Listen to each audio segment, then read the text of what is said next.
So here we are.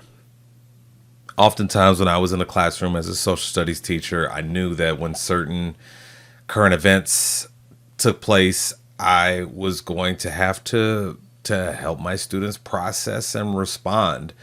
I can remember numerous times just going through my mind, okay, how am I going to frame the discussion so that, everyone felt, respected, heard, and there's no mean emails to me or the principal afterwards. Now you're not going to please everybody, but that was the calculation that went through my mind. And so, and oftentimes now that I've left the classroom, I have those thoughts when things in current events happen. Yesterday was tragic. Was tragic. And keep this in mind too. When we specifically Charlie Kirk, there were your students most likely saw that they saw it. They saw what happened to Charlie Kirk. The in HD, 4K. The video is all over social media. It's out there, and it's terrible. It's terrible.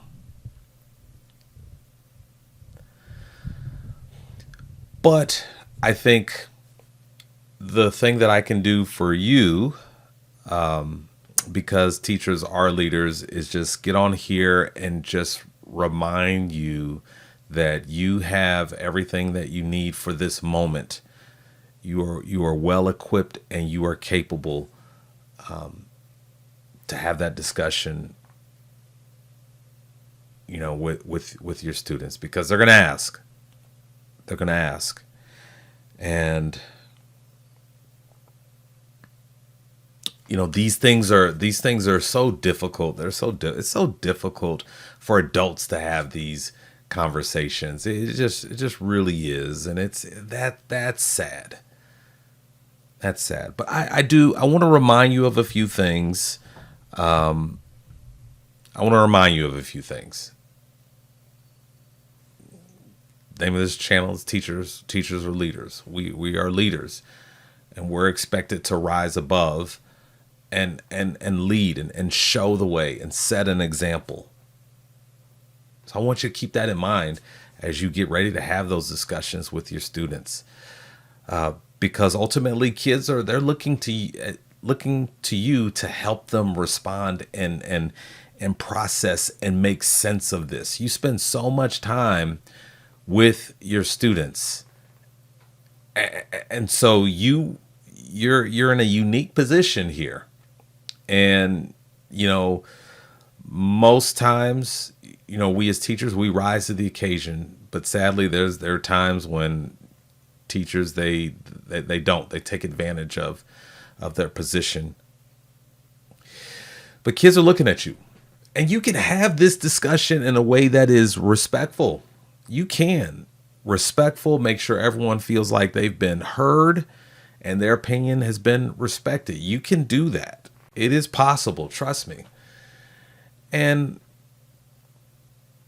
what one thing that I really had to do as a referee when we had these discussions is make sure that we just don't qualify anything. There's no need to qualify anything. And I see a lot of it in the discussion from adults. And by qualify, I'm talking about, well, that's bad that happened to him, but no one said anything when something happened to a Democrat congressperson. Don't do that. Make sure there's none of that in the discussion. Somebody lost their life yesterday, and it was in front of hundreds of people, and it's plastered all over the internet. You can see the moment when just unsuspecting, Mr. Kirk he's just sitting there and having a good time. doing something that he's passionate about. Then all of a sudden his body goes limp and you can see the effects of a bullet hitting him. That's traumatizing. There's no need to qualify that. There's no need to try to score any debate points.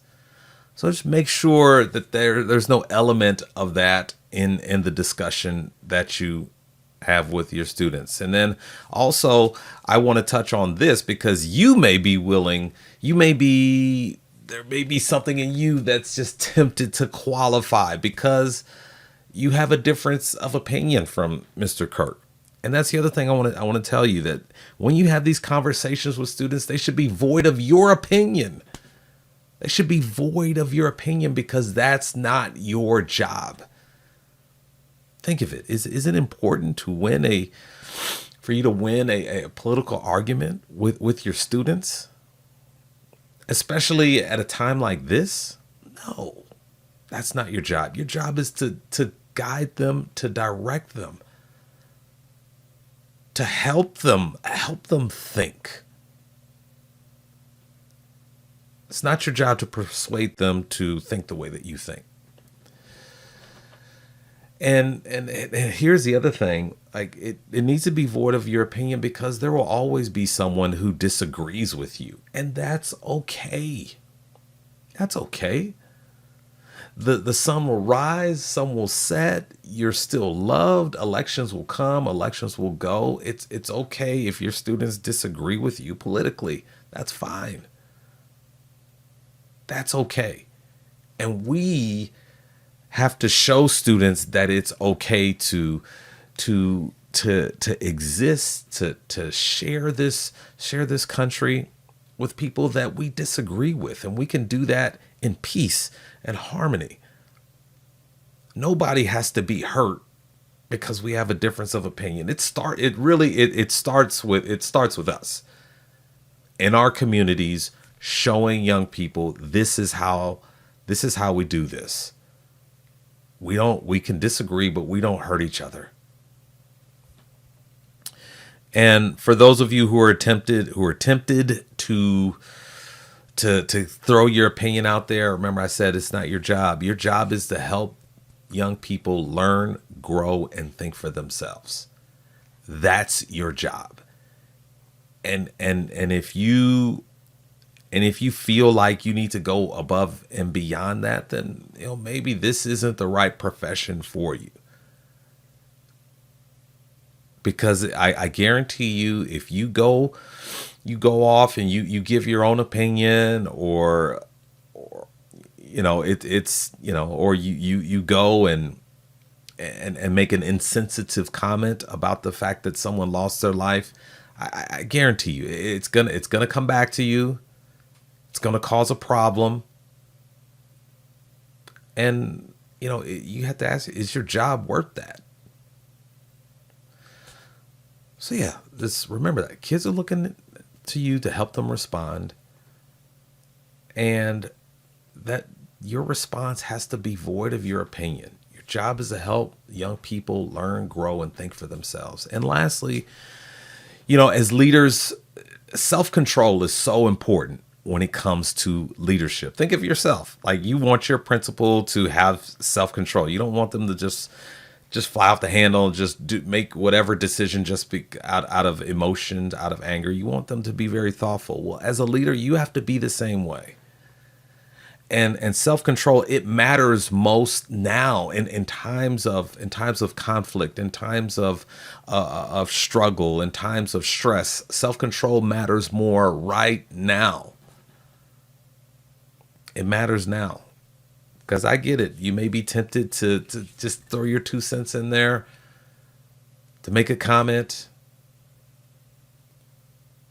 But no, that's not the time. That's not the proper place for that.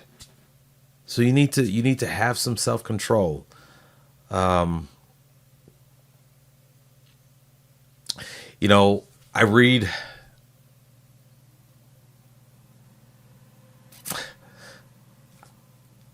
I was scrolling through my social media, my Facebook, and I see people make just insensitive comments about the death of Charlie Kirk. Just insensitive comments, or they'll qualify, or what about this over? It's too bad that happened, but what about this? Or I don't condone violence, but what about this? It's just like, whoa, guys, that's so insensitive. And these are people that I know. These are adults that I know. And it's just, and most alarming are just the insensitive comments, which we've seen on social media. And it's just like, it's just a reminder. You know, I read a book every day. I read a good book every day that that says that this world is filled with evil. But this, hopefully this video here serves as just a message or a warning to those of you who may be tempted, you may not understand, may not know in this moment how to manage the emotions that you're feeling. You gotta have self-control. And so what that means is that means maybe you don't go there. You don't talk about this. Maybe you need time to process what you're feeling. Because remember this, ladies and gentlemen, what happens even after hours, that can affect your standing at your school. You get on social media and you type something that you think is clever, that you think is going to change the minds of other people. It won't, by the way. But you go on there, you think it's clever,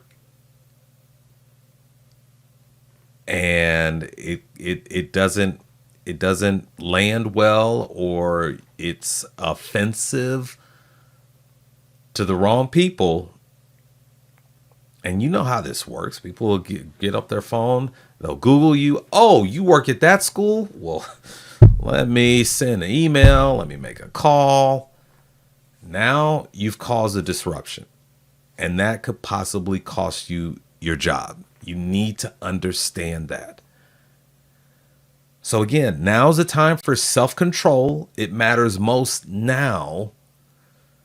So if you got to check yourself, if you're feeling some things and you're not stable, you're not balanced in your thinking, stay off the internet. Don't talk about this. And that includes with your colleagues as well. In the break room, maybe you don't go eat lunch with your department. But self-control, it matters most now. So, and on top of that, you know, we had another incident at a school, which I don't like to report on those, but I saw it. An incident. Yeah, there was an incident at a school yesterday, sadly. And then on top of that, today is 9/11. So there's just, our hearts are heavy. There's a lot going on. But I want you to keep those 3 points in mind. Your kids are looking at you to help them respond and process the things that have happened. The discussion that you have with your students, it needs to be void of your opinion. Void of your opinion. And self-control matters most right now. You need to have self-control so that you can stand and deliver and help your students process and respond to the things that have happened in a respectful and an appropriate manner. Void of your opinion, sticking to the facts, and you know what? Filled with hope. Because we, you know, Mr. Kirk is no longer with us, but we are here. We can help make a difference. We can show people how to respond to others who disagree with us without violence, without evil intent, without being unkind to those who disagree with us. We can make that change.